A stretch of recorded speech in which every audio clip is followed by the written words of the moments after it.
many people tried to talk me out of starting a rocket company, it was crazy. One good friend of mine collected a whole series of videos of rockets blowing up and made me watch those. He just didn't want me to lose all my money. We're doing these things that seem unlikely to succeed, and we've been fortunate, and at least thus far they have succeeded. Now is the time to take risk. You don't have kids. As you get older, your obligations increase. And once you have a family, you start taking risk not just for yourself, but for your family as well. It gets much harder to do things that might not work out. So now is the time to do that before you have those obligations. So I would encourage you to take risks now. Do something bold. You won't regret it. How did you figure you were going to start a car company and be successful at it? Well, I didn't really think Tesla would be successful. I thought we would most likely fail. But I thought that we at least could address the false perception that people had that an electric car had to be ugly and slow and boring like a golf cart. But you say you didn't expect the company to be successful, then why try? If something's important enough, you should try, even if the probable outcome is failure.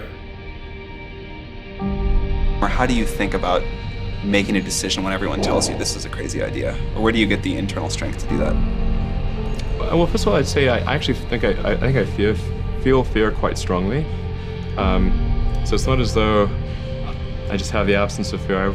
I feel it quite strongly. But there are just times when something is important enough, you believe in it enough, that you do it in spite of the fear. I think about what technology solution is necessary in order to achieve the particular goal, and then try to make as much progress in that direction as possible. I think being a multi-planet species and being out there among the stars is important for the long-term survival of humanity, and that's one reason. But then the part that I find personally most motivating is that it creates a sense of adventure, and it makes people excited about the future. If you consider two futures, one where we are forever confined to Earth until eventually something terrible happens, or another future where we are out there on many planets, maybe even going beyond the solar system, I think that second version is incredibly exciting and inspiring, and there need to be reasons to get up in the morning. You know, life can't just be about solving problems. Otherwise, what's the point? There's got to be things that people find inspiring and make life worth living. When my brother and I were starting our first company, instead of getting an apartment, we just rented a small office and we slept on the couch.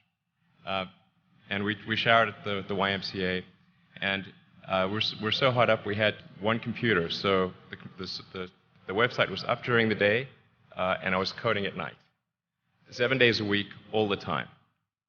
And I sort of briefly had a girlfriend in that period, and in order to be with me, she had to sleep in the office. So work hard, like, every waking hour. That's the thing I would say, particularly if you're starting a company.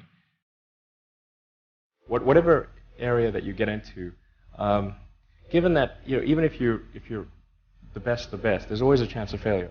So I think it's important that you really like whatever you're doing. If you don't like it, life is too short. If you like what you're doing, you think about it even when you're not working. I mean, it's something that your mind is drawn to, and if you don't like it, you just really can't make it work, I think.